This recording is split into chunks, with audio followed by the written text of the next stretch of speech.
ng Panginoon. Praise God. Amen. Amen. When hope seems to fail, kung ang pag-asa ay para bang nawawala. So mga kapatid, ito po ay kwento ni Elijah na kung saan ay si Elijah po ay pinatira ng isang babaeng balo sa kanyang bahay. Kaya lang po, after quite some time, yung anak ng babaeng balo, may-ari ng bahay, yung anak niyang bata ay nagkasakit at kalaunan ay namatay. Now, ano po yung gustong ituro sa atin ng Panginoon sa umagang ito? Una, when hope seems to fail, trust and obey. So, on verses 17 and following, sometime later, the son of the woman who owned the house became ill. He grew worse and finally stopped breathing. So, dito pala makikita nyo na kung gaano kabigat yung sitwasyon. Dahil ang sabi dyan, worse and worse. Sa Tagalog, palala ng palala. At sa katapos-tapusan, tumigil, huminga. So, in other words, namatay. So, we sometimes experience a situation where instead of getting better, it grew worse and worse. May mga sitwasyon sa buhay natin na imbis na umayos, parang palala ng palala. So, I hope that this morning, maunawaan po natin kung paano harapin yung mga ganyang bagay. So, what do you do when you don't know what to do? Kagaya nito, namatay yung bata. So, anong gagawin? Anong gagawin ng babaeng balo, yung nanay? Anong gagawin ni Elijah? So, in the Bible, ang sabi sa Psalm 46 verse 10, "Be still and know that I am God." So, we need to stand still and trust God. Magtiwala. Pag sinabing to stand still or be still, sa Tagalog, tumahimik ka, tumigil ka. It means to stop struggling, to be calm, not to panic, not to be hysterical. Kasi ang tendency po natin, di ba, kapag may problema, nagpapanik, nag-hysteria, di ba? Nag-hysterical, umiiyak, sumisigaw, nagagalit, nagdadabog, naninisi. Hindi ba? Ganun ang tendency ng isang tao kapag meron siyang kinakaharap na krisis sa buhay. Pero ang sabi dito sa Psalm 46 verse 10, "Be still and know that I am God." Ibig sabihin, tumigil ka at unawain mo na ako ay makapangyarihang Diyos. Yung know dito, the word know that I am God, hindi lang to intellectual knowledge but experiential knowledge. Be still, tumigil ka, stop struggling, and experience that I am God. Yun ang ibig sabihin nitong Psalm 46:10. So remember this, if you are an obedient child of God, you are exactly where God wants you to be. Ulitin ko ha. If you are an obedient child of God, you are exactly where God wants you to be. Ibig sabihin, kung ikaw ay masunurin na anak ng Diyos, nandoon ka sa kalagayan na kung saan itinakda ng Diyos. Okay, Pastor, pakipaliwanag nyo nga yan. Ibig sabihin, kung yung kalagayan mo maganda, maayos, itinakda ng Diyos yan. Ngayon, kung yung kalagayan mo hindi maayos, hindi maganda, nakakalungkot, nakakasiphayo yung kalagayan mo, itinakda pa rin ng Diyos yan. If you are an obedient child of God. So, ibig sabihin kasi, God believes in your capacity to absorb that kind of trial. He has a good plan and purpose for your life why you are where you are. Ibig sabihin, alam ng Diyos yung kapasidad mo Alam ng Diyos yung ano yung kaya mo na buhatin. Alam ng Diyos yung capacity mo na mga trial na kaya mong tanggapin. Iba-iba ang ating mga pagsubok, mga kapatid. Yung pagsubok na binigay sa akin ng Diyos, hindi kagaya nung sa inyo. At yung kagaya sa inyo, hindi yung kagaya sa akin. Ang ibinibigay sa atin ng Diyos na mga trials, yung kaya lang nating buhatin. Naunawaan po natin. So, kaya wag mong isipin na hindi siguro ako mahal ng Diyos. Mahal ka ng Diyos. At kung ano man yung pagsubok na pinagdaraanan mo, God is there with you. Kasi ang pangako ng Diyos, I will never leave you nor forsake you. Hebrews chapter 13. So verse 18, ang sabi ng babae, she said to Elijah, "What do you have against me, man of God? Did you come to remind me of my sin and kill my son?" Ang lupit ng accusation, nung babae. Sa Tagalog, ano bang kasalanan ko sa iyo? Sabi ng babae. Naparito ka ba para ipaalala yung kasalanan ko at patayin yung anak ko? At tingnan ninyo, yung babae, nawala na sa katinuan. Samantalang siya yung nagsabi kay Elijah, ay dito ka na tumira. You, man of God, prophet of God, ay dito ka na. Ito may kwarto. Talagang pinaghanda ng babae ng kwarto yung si Elijah, pinapakain, pinagsisilbihan. Pero nung namatay yung anak, grabe yung paninisi. Did you come to remind me of my son, of my sin and kill my son? So, the woman's conscience thought she was being punished by God for the death of her son. So, ano lang yung wrong spelling. The woman's conscience, yung konsensya ng babae, akala niya, pinaparusahan siya ng Diyos doon sa pagkamatay ng kanyang anak. Hindi ba, pakinggan sabihin ko, di ba kapag kami mga mabigat tayong problema, inisip natin, ako, parusa ng Diyos ito. Parusa ng Diyos. Di ba gano'n? Naisip natin na, naku, baka pinaparusahan ako ng Diyos or baka pinaparusahan ka ng Diyos kaya ka nagkakaganyan. Hindi ba? Ganun yung accusation natin. Bibilis na mga dila natin ay mabuti nga sa'yo, parusa ng Diyos yan. Pero, mga kapatid, dalawang bagay, no? Ang sabi dito sa, Numbers 32, verse 23. Tandaan niyo itong verse na to. But you may be sure that your sin will find you out. Sinisigurado ko sa iyo. Nasabi ni Propeta Samuel, si Samuel ang nagsasalita dito. Sinasabi niya kay Haring Saul. Sinisigurado ko sa iyo, Haring Saul, na yung kasalanan mo, hahabulin ka. Alam niyo, isa sa nakakatakot na verse ito sa Bible, your sin will find you out. Ano yung Tagalog nun? Yung kasalanan mo, hahabulin ka. Ano ibig sabihin nito? Tragedy could either be God's punishment for our sins or God's way of perfecting our faith. Yung mga nararanasan natin na mga trahedya sa buhay, posible na ito ay parusa talaga ng Diyos sa atin dahil sa katigasan ng mga ulo natin. Posible yan. Pero, posible din naman na yung mga trahedya na nangyari sa buhay natin, paraan ng Diyos para yung ating pananampalataya ay iangat at patibayin.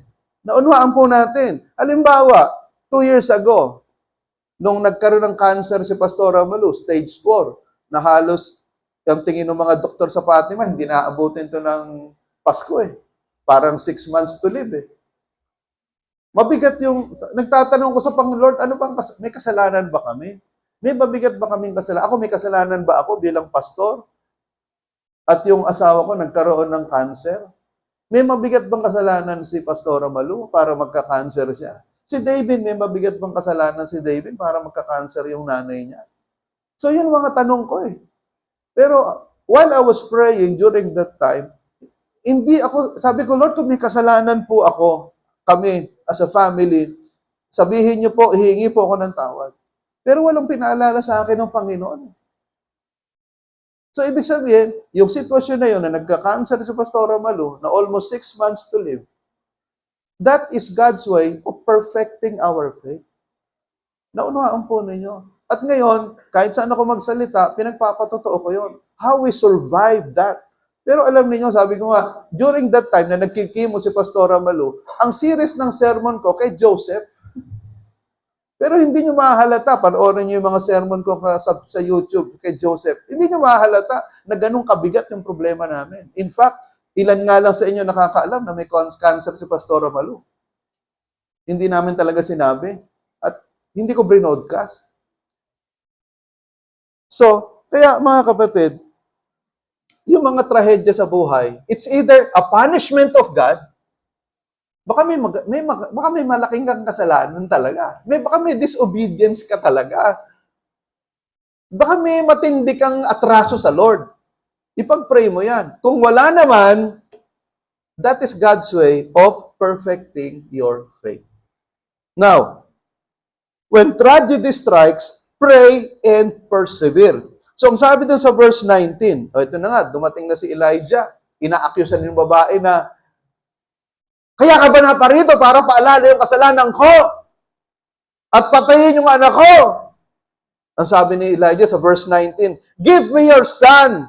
Elijah replied. He took him from her arms, carried him to the upper room where he was staying, and laid him on his bed.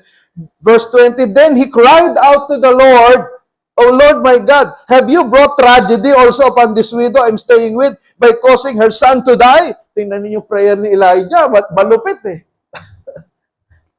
Tingnan niyo sinabi ni Elijah doon sa verse 20, O Lord my God, have you brought tragedy also upon this widow I am staying with by causing her son to die? Parang sinisisi ngayon ni Elijah and Lord, Lord, ano ba kayo? Talaga bang, ito bang trahedyang ito, Lord? Parusa ba talaga ito? Sa akin, para sinasabi ni Elijah, ito ba'y parusa sa akin? Kasi sabi, have you brought tragedy also upon this widow I'm staying with? May atraso ba ako sa iyo, Lord? Pero anong ginawa ni Elijah? Okay? Ang ginawa ni Elijah, he prayed. He prayed and prayed and prayed. Okay? Now, gusto kong puntuhin yung sinabi ni Elijah, give me your son. Ang sabi doon, give me your son. So, ang sabi doon sa 1 Peter 5:7, New Living Translation. Ang ganda ng translation, give all your worries and cares to God, for He cares about you. So, sa NLT, ibigay mo sa Diyos lahat ng alalahanin mo, lahat ng mga agam-agam mo, lahat ng mga dalahin at pasanin mo sa buhay dahil nagmamalasakit siya sa iyo. Di ba ang ganda? Give! Tingnan niyo yung 1 Peter 5:7 na CJB version. Isabihin, Complete Jewish Bible version. Ang sabi diyan, throw all the anxieties upon Him because He cares about you. Tingnan nyo, doon sa NLT, give. Sa CJB, throw. Nakikita nyo ba? Ang sabi doon, ibalibag mo. Ibalibag mo sa Diyos lahat ng alalahanin mo dahil nagmamalasakit siya sa iyo. So, ano ibig sabihin nito? Ayaw ng Diyos na bitbitin natin sa dibdib natin yung mga kabigatan na yan. Ang gusto ng Panginoon, ano man yung kabigatan na yan, ibalibag mo sa paanan ni Lord. Kaya nung sabi ni Elijah, give me your son, sinasabi din ng Panginoon sa atin, give me your worries. Give me your anxieties. Naunawaan po ninyo. Are you listening? Ano bang problema mo sa trabaho, sa pag-aaral, sa pamilya, sa health? Ano bang problema mo sa business? Ano bang problema mo? Sabi ng Panginoon, give me all your worries. Throw upon me all your worries, and I will take care of it. Naunawaan po natin, mga kapatid. Are you following? Amen? Palakpakan nga natin si Lord. Now, so verse 21, ang sabi dito, ginawa ni Elijah, then he stretched himself out on the boy 3 times. So, anong ginawa ni Elijah? Dinala niya yung bata doon sa kwarto niya, anointed, yung bed ni Elijah, anointed. And then, ginawa ni Elijah, dinapaan. He stretched himself out on the boy. Dumapa si Elijah doon sa bata, mouth to mouth, hand to hand, foot to foot. So, imagine niyo nakadapa si Elijah. Sabi, he stretched himself out on the boy. How many times? 3 times. Ano ibig sabihin nun? Noong unang panalangin ni Elijah, nakadapa doon sa bata, hindi gumaling. Hindi nabuhay. Pangalawa, hindi rin nabuhay. Pangatlo, ayun na, dun na, bumigay. Elijah stretched himself in prayer 3 times. So, in application, God wants you to stretch your faith and persevere until the answer comes. Naunawaan po ninyo. Huwag kayong biglang sabihin, naku, hindi kalooban ni Lord. Sige na nga, hindi kalooban ni Lord, tigil na ako. Hindi. Hanggat hindi sinasabi ng Diyos sa iyo, hindi nangungusap ang Holy Spirit sa isip at sa puso mo, tumigil ka, huwag kang tumigil. Ang sabi ni Andrew Murray, sa kanya isang mga libro, sabi niya, if God has placed it in your heart He will surely answer it. Naunawaan po ninyo, kung ang Diyos ang naglagay sa puso mo niyan, ang Diyos din ang sasagot niyan. Naunawaan po natin. Ang problema sa atin kasi, ang bilis mong mag-give up sa prayer eh. And in the first place, nagpe-pray ka nga ba? Alam niyo, may mga talagang trahedya dumarating sa buhay natin, mabibigat yung mga pagsubok, para turuan ka ng Diyos sa manalangin. Turuan tayo ng Diyos na mag-pray. Naunawaan po natin kasi, yung iba sa atin, hindi tayo matututong mag-pray hanggat hindi tayo nakakaranas ng mabibigat na mga problema sa buhay. Ilan sa atin kapag nagpe-pray ka, Lord, good morning, Lord. Morning, Lord. Lord, I worship you.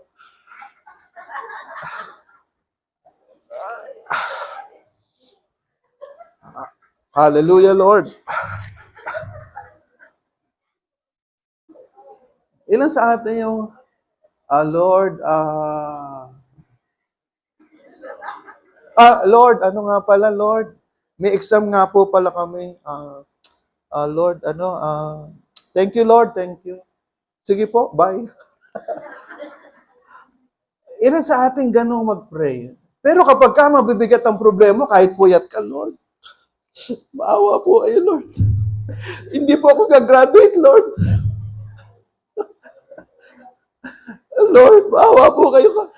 Kausapin niyo po si Mr. Floresta, Lord. Yung physics professor ko po, Lord. 4-4 po ako, Lord. May mga ganyan. Nagbibigil doon sa kabilang building natin. Ako, grabe, nagbibigil talaga. Kasama pa yung magulang. Ipasa ko daw yung anak niya. Sabi ko, paano ko po ipapasa yung anak niya? Hindi naman pumapasok. So mga kapatid, listen, no? God wants you to stretch your faith and persevere until the answer comes. He wants you to maximize your faith according to the maximum amount that God has given you. Trials, troubles, tribulations, and temptations will surely stretch somebody's faith.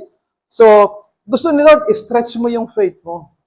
Okay? At huwag kang titigil. Ito, stretching of faith ito eh. Stretching your faith and perseverance until the answer comes. Okay? That's one of the main points, one of the main lessons in this story. Stretching of faith. Now, what are the characteristics of Elijah's persevering prayer? 4D. Una, desperate. His desperation fuels a heartfelt and intense plea to God. Desperate. Desperado eh. Alam niyo, na-imagine ko si Elijah, Lord, buhayin niyo po itong batang ito, Lord. Papapahiya po ako dito sa nanay nito, Lord. Alam po niya, propeta ako eh. Alam po niya, Lord, na naghihimala po kayo sa buhay ko. Lord, buhayin niyo po, paawa po kayo. Lord, pasisira ang pangalan niyo, Lord. Yung mga ganong prayer, na, Lord, mahawa po kayo, mahabag po kayo. Desperado eh. Naunuhaan po ninyo. Pangalawa, determined. His determination to see a miracle does not give up after the first attempt. Determinado talaga. Nung unang dapa ni Elijah doon sa bata, hindi na buhay. Pangalawang dapa, hindi na buhay. Nung pangatlong dapa, ito, tanong ko sa inyo ha, sagutin niyo, are you listening? Paano kung sa pangatlong dapa ni Elijah, hindi pa rin nabuhay yung bata? Ano sa palagay niyo gagawin ni Elijah?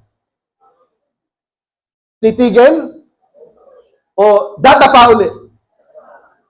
Dadapa uli. Nagkataon lang, naawa si Lord. Nung pangatlong dapa, sabihin ni Lord, sige na nga, awang-awa na ako sa iyo. O kaya huwag niyo sabihin, Lord, sabi ni Pastor, 3 dapa daw eh. Lord, pag hindi ka po sumagot ng after ng pangatlong load ko, Lord, titigil na ako. Hanggat hindi sinasabi ni Lord, tumigil ka, huwag kang titigil. Pangatlo, dependent. His prayer is an expression of absolute dependence on divine intervention. So si Elijah, ang dependence niya, hindi sa magagawa niya, hindi sa magagawa ng tao, kundi sa magagawa ng Diyos. Naunahan po natin, he was so dependent on God, that's why he was so prayerful. listen to this, kapag ka ikaw mapanalanginin ka, ibig sabihin you're so dependent on God. Naniniwala ka in the power of God that God can intervene regardless of how impossible the situation is. Naunawaan natin. Pang-apat, daring. Ano yung daring? His daring prayer shows his bold faith in God's ability to do the impossible. And what was the impossible? To bring the boy back to life. Halimbawa kasi, kung inabutan ni Elijah yung bata na naghihingalo, may pag-asa pa to, may pag-asa pa to. Mananalangin, Lord, huwag niyo pong patayin. Lord, huwag niyo pong patayin. Dumating si Elijah, patay na eh. Ano sa palagay yung naisip ni Elijah? Ako, sayang, nahuli ko. Hindi. Kasi nung alam ni Elijah kung gaano ka makapangyarihan ng Diyos, kaya sabi niya, Lord, naniniwala ako, makapangyarihan ka, you are the creator of the heavens and the earth, and this boy's life is in your hands. Ikaw na Diyos na nagbibigay ng buhay, ikaw ang Diyos na bumabawi ng buhay, ikaw ang Diyos na nagbabalik ng buhay. Naunahan po ninyo. So, that's why, yung prayer ni Elijah talagang powerful eh. Naunawaan po natin. Okay? Now, biblical examples of prevailing prayer. Ano ba yung mga biblical examples? Una, si Elijah ulit. Elijah 7 times of prayer for rain. Ilang beses na nalangin si Elijah sa Mount Carmel para bumagsak ang ulan? 7 times. Si Daniel, ilang araw siyang nag-fasting para lang ma-receive niya yung revelation from God. 21 days. Si Jesus, ilang araw nag-prayer and fasting para ma-receive niya yung power ng Holy Spirit. 40 days. Yung mga disciples sa book of Acts, Acts chapter 2, ilang beses silang nag-pray sa upper room para bumaba ang power ng Holy Spirit. 10 days. So makikita ninyo yung biblical examples of prevailing prayer. Na hindi ka basta-basta give up. Hindi ka basta-basta susuko. Naunawaan po natin. Okay? Now, the prayer of Elijah. I would like to focus on the prayer of Elijah is a prayer of revival or a prayer for revival. Ang tingnan niyo sa verse 21-22, then he stretched himself out on the boy 3 times and cried to the Lord, O Lord my God, let this boy's life return to him. The Lord heard Elijah's cry and the boy's life returned to him and he lived. So yung verse 22 is the turning point of the story. So, anong gusto kong puntuhin dito? Yung revival, pag sinabi mong revival, ito ay pagbabalik ng buhay. So, let us apply this story to the life of the church and to your life as a Christian. Marami sa atin, individually, ang mga buhay natin parang nawawalan ka na ng yung Christian life mo, parang nawawala na ng sigla, nawawala ng buhay na kaya ka lang umaattend ng church kasi obligado ka. Kaya ka lang nagsiserve kay Lord kasi obligado ka. Kaya ka lang nag-worship kay Lord kasi obligado ka. Hindi mo ginagawa ito nang galing sa puso. Now, ibig sabihin, yung buhay, yung Christian life sa'yo, pawala ng pawala. Kasi nagiging obligasyon na lang yung paglilingkod mo sa Diyos. Yung pag-worship mo sa Diyos, nagiging obligasyon na lang. Halimbawa, tingnan ninyo, nag-worship tayo do, praise and worship. Ilan sa inyo, kapag ka nagpe-praise and worship tayo dito, talagang bigay todo. Na talagang you sing out of your mouth, from the lungs, pumapalakpak ka, talagang nagpupuri ka sa Panginoon. Ilan naman sa inyo yung bang dumarating kayo, preaching na. Kasi para sa inyo, hindi mahalaga yung praise and worship eh. Mas mahalaga yung preaching. Pero alam niyo, pag sinabi nating worship, hindi lang naman preaching ang pinag-uusapan eh. Pinag-uusapan dito yung prayer, and then yung ating worship singing sa Panginoon, at yung pakikinig ng salita ng Diyos, kasama sa pag-worship, yung pagbibigay. So, starting from the prayer storm up to the closing prayer, that is the entirety of our worship. Ngayon, kapag ikaw, ginagawa mo yan nang wala naman sa puso or parang napipilitan ka lang, ibig sabihin, you need revival in your heart. Kailangan mo nga ibalik yung buhay sa'yo ng Panginoon.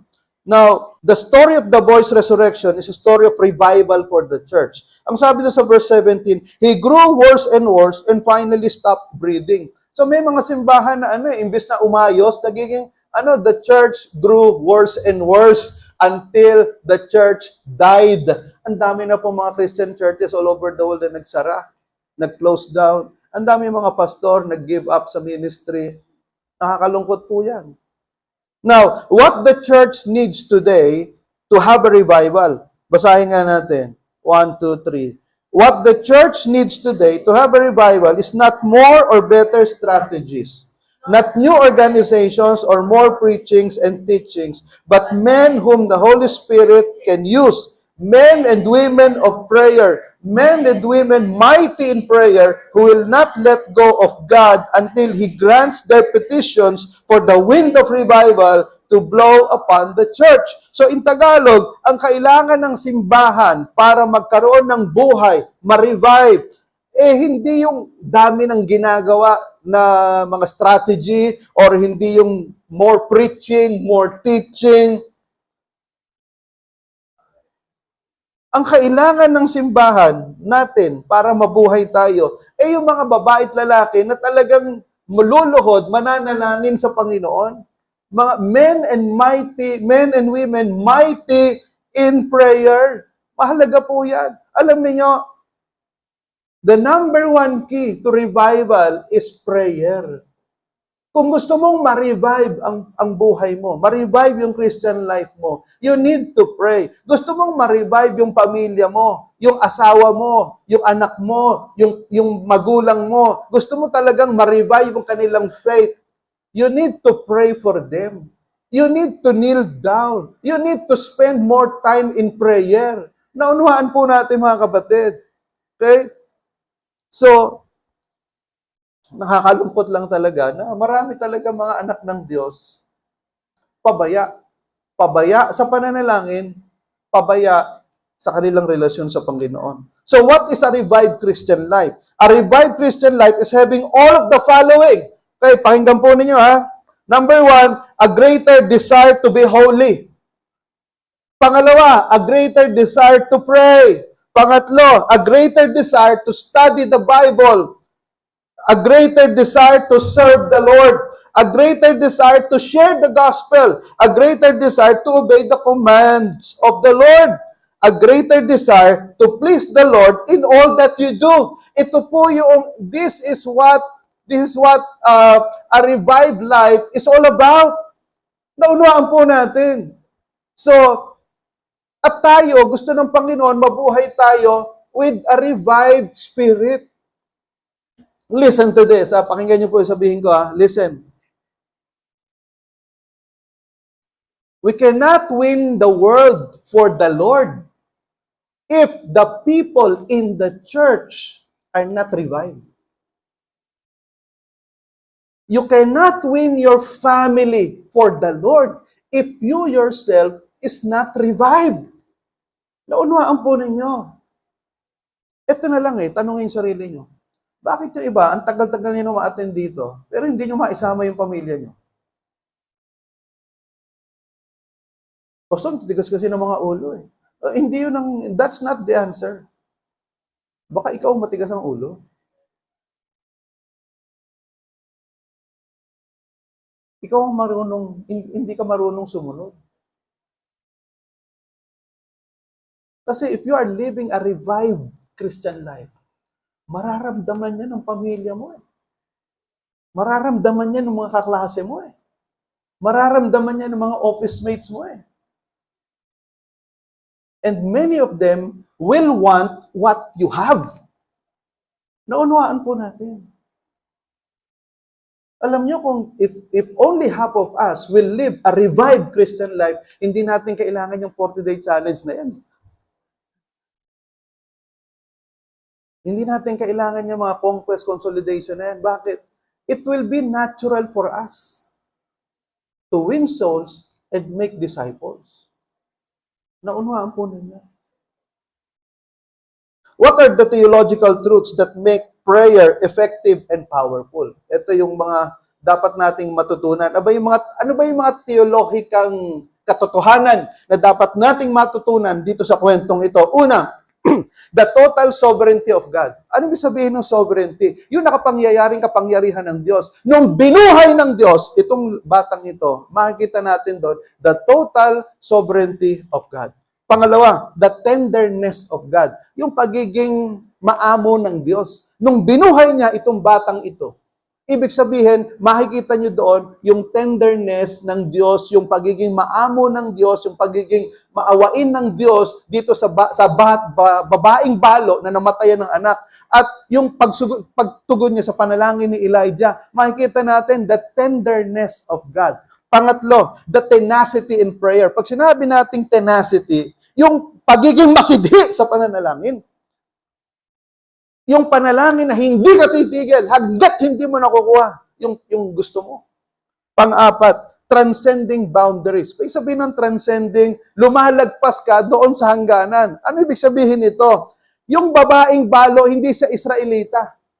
So, nung sinagot ng Diyos, yung panalangin ni Elijah para ibuhayin itong batang lalaki na ito, na anak ng hindi isang Israelita, pinapakita dito na ang biyaya ng Diyos hindi lang para sa Israel, para din sa mga taga-ibang bayan, para din sa mga walang dugong Israel, para din sa atin ng mga Pilipino. Naunahan po ninyo, transcending boundaries. Now, panglima, trust in God. Magtiwala ka sa Diyos. Kung may mabigat kang problema, napakabigat, tragedy ang dumating sa iyo, you trust in the Lord. Amen? Trust in the Lord with all your heart and lean not on your own understanding. Acknowledge Him in all your ways and He will direct your paths. Proverbs 3, 5, and 6. Pang-anim, truth of God's Word. Nung nabuhay na itong batang ito, ang sabi ng babae, I know that now that you are a man of God and your Word is true. Yun ang sabi ng babae.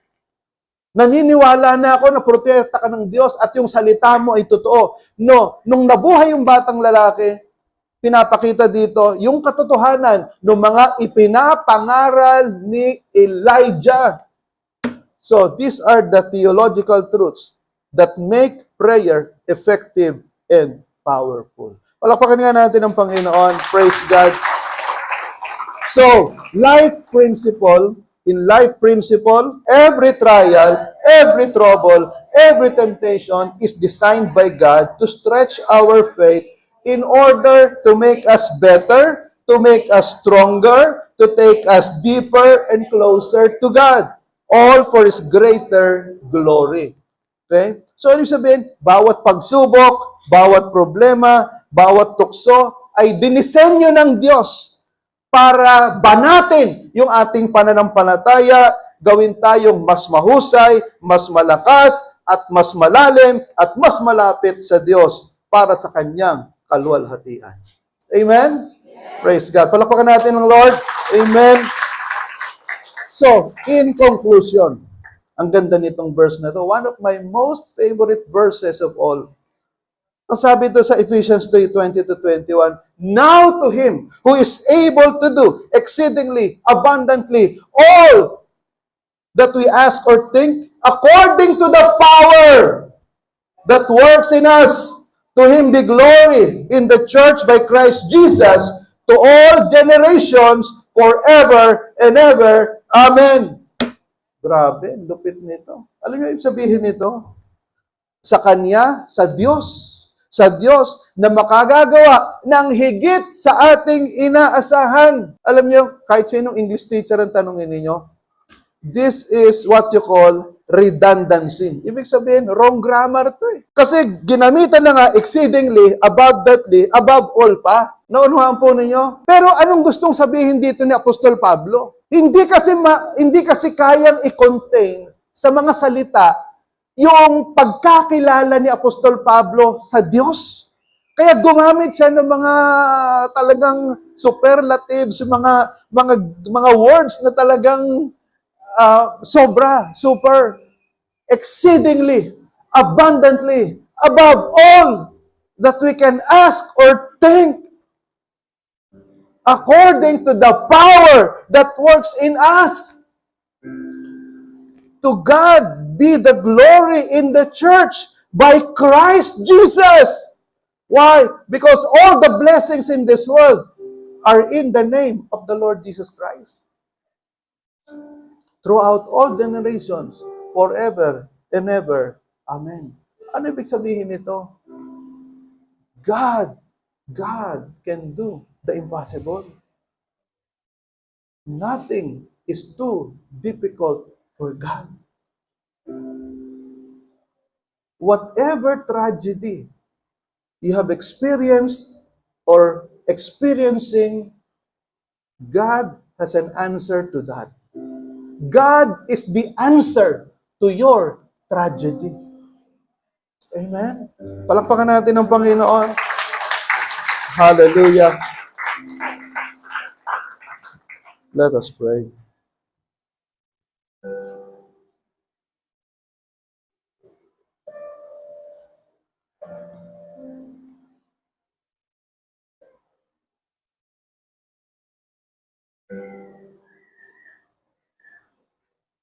Oh God, you have spoken and we have heard.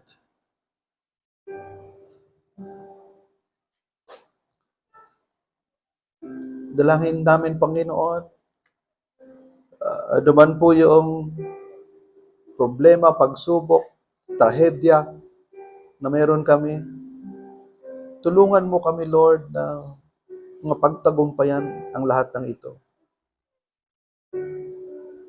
Give us the power to overcome all these tragedies, troubles, temptations in our lives.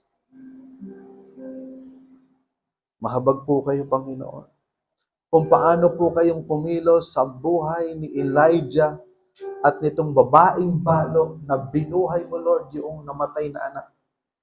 Dalangin ko po, buhayin niyo po yung aming pag-asa. Buhayin niyo po ang aming pananampalataya. Buhayin niyo po kami, Panginoon. Gaano man kabigat yung mga pinagdaraanan namin, tulungan niyo kami na mapagtagumpayan lahat ng ito. Because we know that our God is a sovereign God. Our God is a God of the impossible.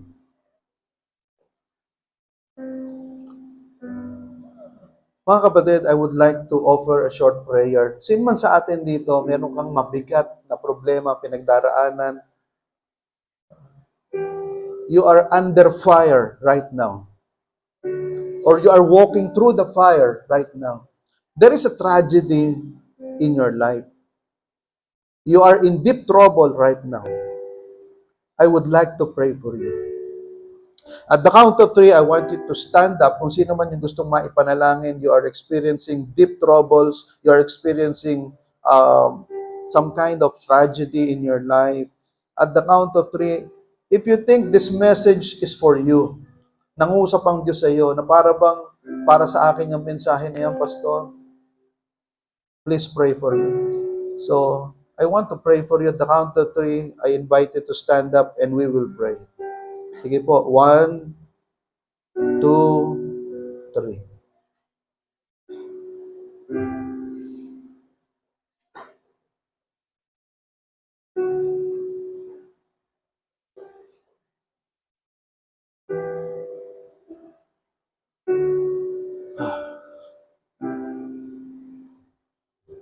Hallelujah.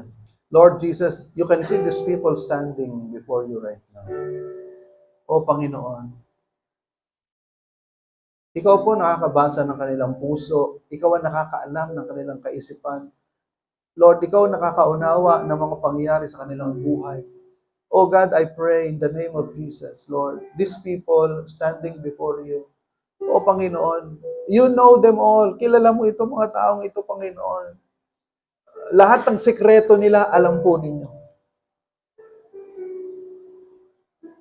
Oh God, I pray that in the same way that you worked miracles in the life of Elijah, oh God, do the same to these people.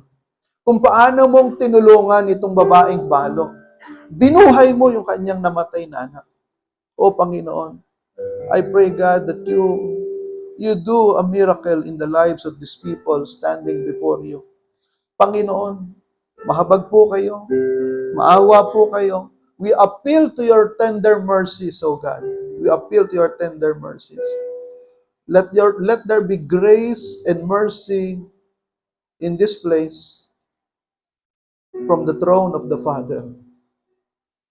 O God, Lord, I pray for these people.